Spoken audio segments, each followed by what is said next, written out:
What's up guys, welcome back. We are at the moment getting the mighty red Silhouette ready to go on the rollers, so finally time to tune it. So we had some issues with this thing along the way. You know, we did our intercooler setup and that's all good, that was all well and good. We spoke to the Yono about pretty much potential ways to go about the injectors. We came to the conclusion that we would just tune on the VLT injectors that are in here.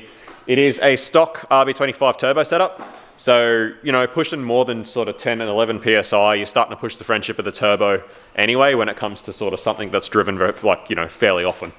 So, given our limits of the turbos, there's not much point in spending a lot of money going to bigger injectors, and it's not much point in him spending the money for the labor for us to actually set up the GTR injectors that he provided, because we'd have to wire in the resistor pack and it'd just be money for, 20-year-old technology. It's not worth doing. So I put that to Lachlan. I was like, I'd rather you buy newer, better injectors than pay me the labor it is to fit these old 20-year-old injectors. And this is what we came to. So then we decided, all right, well, that's the go. It's ready to go on the rollers the other day. Went to wind it in. Ever since it got here, we've been getting like a bit of a raw fuel smell from the engine bay. We couldn't narrow it down. We couldn't figure out where it was coming from. The other day when we went to put it on the dyno, I sort of found that it was actually the pigtails on number 4 and 6 injectors were leaking. So at that point it was like, well, now he's going to be up for labour for us to pull these injectors off to fix it anyway. So I put it to him again. Once again, got to the same conclusion of it's just we're better off with these injectors, rather than him spending money. So yesterday Rex pulled the injector rail off and replaced all of the pigtails. So it's got brand new 5/16 fuel line for all the pigtails. So hopefully that's all the fuel leaks sorted.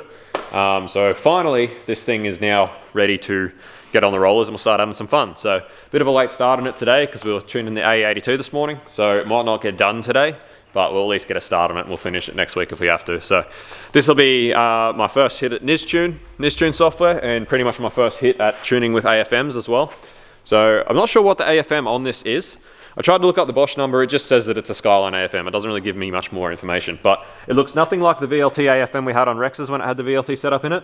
And it's actually got the same plug as a Z32 AFM. So Lachlan here actually provided us with a new Z32 AFM from Bosch as well, with the idea of obviously going to, that higher PSI, bit more boost, good AFM with GTR injectors, which we sort of come to the conclusion is not worth spending the money to do. So I've got a Z32 AFM there to compare. They're very similar looking. They've got the same plug. I've looked up the part number for this and I can't find a lot of information about it. So I just figured I'll leave it, I'll run it, we'll see how we go. If we're getting to the limits of the AFM, we've got the Z32 one to swap in. I'm pretty sure I just have to change the pins in the plug a little bit, but it's there for if we need it. So anyway, that's pretty much the story with this R31. So let's get it on the rollers and get cracking at it.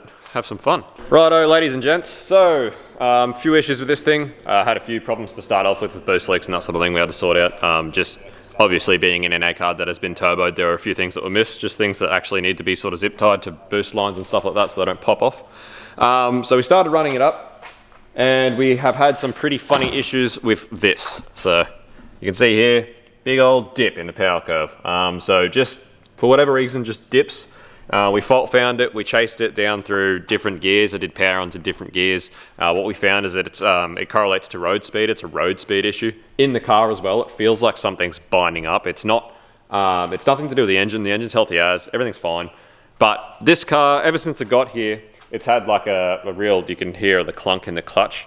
When we got it up on the hoist to do the exhaust, we realized it was diff lash. So the lash in the diff is extensive. It's quite a lot. So the diff in this thing's very unhappy. So my suspicion is that, the diff is actually binding up at a certain road speed. It's got a lot of lash, like a lot. So my suspicion, is that it's binding up at a certain road speed and causing these in the graph. Because apart from that, it's all good. And as you can see, after it goes through its little thing, it comes back up. And we did heaps and heaps of tests in different gears, heaps of runs. And this is what we found, is it keeps doing the same thing where it'll dip and come back up, and it's road speed related, not RPM related. So definitely something mechanical in the back end there. I believe it is that diff. I'd be just about put money on it. But either way, we persisted with it, tuned through it. As I thought, this turbo's pretty much run out of puff at 9 PSI. So on the 3 litre bottom end, obviously there's a fair bit more volumetric efficiency in there than the 2.5 litre that it came off. And even then, they were only designed to run on those 2.5 litres at 7 pounds. So at 9 pounds, it's pretty much just running out of flow for this motor.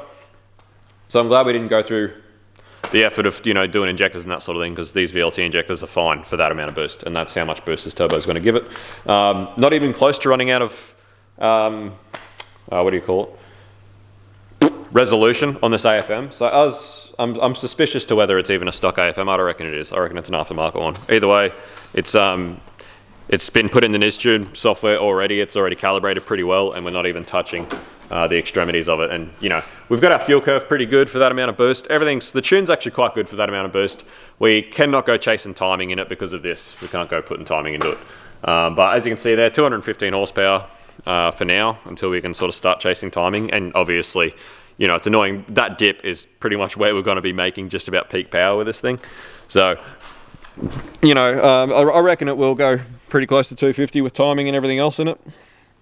But it is what it is. But anyway, I just thought I'd give you a quick rundown of the NizTune software because a lot of you were sort of interested in it. So anyway, yeah, sorry guys, I just thought I'd take you through some of the NizTune stuff because a lot of people were pretty interested in it. This is not something I would normally do, but a lot of you at home sort of do NizTune. That was what I was sort of developed for. So not too bad to tune with. Honestly, AFM tuning from this little experiment. Yeah, easy to do. Not hard. The only reason it's hard for us is because everything with the dyno's map referenced. So usually when we're tuning and we're making changes based off what the dyno's reading, we're looking for a map reference. So it's not that hard. We just trace with the NizTune. You can actually trace where it goes through the map, which gives us a trace of where it actually goes through at a certain RPM, which we can read from the dyno. So from the dyno, we can read certain RPM needs fuel, whatever. Pick the RPM. We can go across and see where it's actually coming through in those values and change the ones that we need to. So that makes it real easy. Pretty good ECU, pretty good software. Honestly, compared to like a Microtech or something, these are miles ahead, really. So you've got, once you set it up, you can actually change all your, where are we? Operations. You can resize injectors, change your MAF, and set up all that in there. It's all pretty straightforward. It's all quite easy. And then you've got your basic timing and fuel map here, which I've got both up here because that's what we were working with. And you can change the actual values and scales of these maps, down here, which we actually did have to change because these were only set up to 5,500 RPM, which was not enough. So we did have to rescale everything. But yeah, honestly, pretty impressed with the software for what it is. Probably will actually buy after this. It was really good of Lachlan to let us sort of do this on the cheap, and he already had the his computer with all the software and the license to tune the ECU, which means that we could play around with this NizTune without having to invest in any of their software as of yet. And this was sort of pretty much an experiment just to see how we sort of liked the software and whether it was something we wanted to get into tuning. And I think after this, it probably is. I think I probably will invest in the NizTune software so that we can do NizTune, because a lot of people have asked me to do NizTunes, so it makes some sense. So I'm pretty impressed with it. Like I said, I reckon it's miles ahead of a Microtech and around the same price point, so even cheaper. But anyway, yeah, it's pretty much just a quick look at it. You've got your real-time consult values, gauges up here as well, which come through the ECU, so that's all your RPM, all your other sort of important gauges that you want to be looking at. So yeah, honestly, not bad at all. Pretty good. So yeah, that's pretty much where we're at with this thing at the moment. So I'll have a chat to Lockie. Like I said, I'm pretty happy with the tune. The tune's very safe, but it is tuned to that amount of boost. Feels fine. It's going to be safe. And it's annoying. It does feel like it's coming on pretty strong until it hits that little weird jaggedy thing it does, and it's a pain in the ass. But yeah, point is the tune's pretty good. We just can't go chasing power because it's doing that. So I'll put that to Lachlan, let him know. We're not too keen to go diving into this diff, so you probably have to look at sending it to someone else to get it done, just because we are too busy doing our other stuff. And it's one of those things, we don't do diffs every day. Just send it to the people that do diffs every day. We'll stick to our tuning and engines because we know that's what we do and that's how we make money. So anyway, apart from that, everything's good. Car went well. Motor seems healthy as hell. So yeah, pretty much apart from that, it's pretty much done. It's just a matter of, once he gets that diff sorted out, which hopefully is the issue, we'll whack it back on and actually start chasing some power or some timing in this thing. But yeah, cool car. Another 31 getting around. Righto guys, that's going to be the end of this one. Again, a pain that we can't get to the bottom of this thing, this tune, but again, the only way for us to really, we've been through everything engine wise, we've been through all of the data we've collated with the dyno end on this tune. We're confident it's nothing to do with the engine and it's nothing to do with the tune, and the tune's actually pretty healthy. Definitely safe enough for him to drive it around. Everything we've collated, it's definitely something to do with pretty much from the gearbox back in that rotating assembly of, the tail shaft or the diff or the axles. Something is binding up at that sort of road speed. So the only way for us to actually check that is to pretty much pull the diff apart, which, like I said, we aren't diff people. We can do them for ourselves, but we don't do them for other people. And we don't have the time. So unfortunately, it's just going to be up to Lachlan to sort of get it to someone who knows diffs that can rip it out and sort it out for themselves. And then if he can bring it back with the diff sorted, then we can start chasing some power, which would be nice. But anyway, that's where it's going to end today. Thanks for watching, as always. Smash like, smash subscribe, and we'll see you on the next one. Catch you later. Peace out.